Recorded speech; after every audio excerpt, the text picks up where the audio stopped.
In this video, I'm going to be showing you how you can back up your Instagram messages. So once you've loaded up Instagram, you'll be on your home page. Then you want to tap on your profile icon at the bottom right of the screen. That's going to take you to your profile, and then you can see three stripes at the top right of the screen. Tap on that. Then you want to find where it says settings and tap on settings. Now I'm on an Android, so it's at the bottom for me. On iPhones, I think it might be at the top, but just tap on settings. And then you want to tap on security. And then you can see an option underneath data and history. It says download data. Tap on that. And it says we'll email you a link to a file with your photos, comments, profile information, and more. And it also says that it can take up to 48 hours, but most likely it'll be quicker than that. So enter in your email address and then tap on the blue request download button. Then go ahead and enter in your password, which I'll do now. Once you've entered in your password, tap the blue next button at the top right. And it says download requested. We've started creating a file of things you've shared on Instagram, and we'll email a link to your email address, and it can take up to 24 hours. So just tap on done, and then you can go ahead and check your email after a couple of minutes. So let's just give it a few minutes and then I'll be back. Okay, so a couple of days has passed, but you can see I've gotten the email from Instagram that says your Instagram data. So if I go ahead and tap on that email, it's going to say here's the file you requested with the photos, comments, profile information, and other data. So all you need to do is tap on the download data button, and then you can open that with Chrome or whatever web browser that you have on your phone.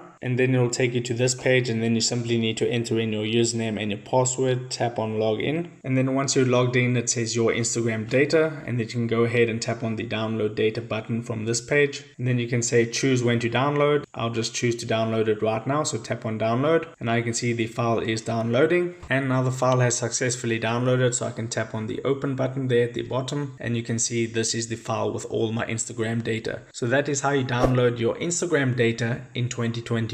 If this video helped you out, make sure to hit the like button and subscribe for more. Take care.